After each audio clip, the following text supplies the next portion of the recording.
you can really compare, no, kung sino yung may true or real good governance and sincere sa public service.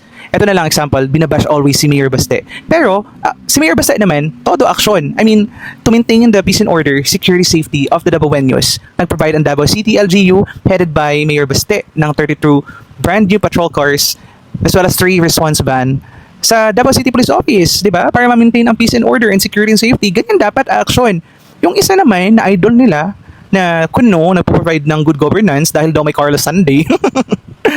Umiiyak sa social media dahil dumadaming adik sa sa syudad niya. Sinisi niya pa si former President Rodrigo Duterte na kahit under kay Marcos na to. Yung mga ganyang leader na nanisi lang, nagtatago yan dahil ayaw lang ma-expose ang pagiging incompetent nila. Kaya hindi ka nanalong presidente dahil tanga ka, puta. And despite of lower budget na binibigay sa amin dito, nagagawa ng paraan ng LGU namin para matupad ang isang project na kaya nila. How about sa inyo? Di ba lubog sa utang yung syudad mo? At sabi mo pa sa interview, umiiyak ka na dumadami ang adik pati mga high school.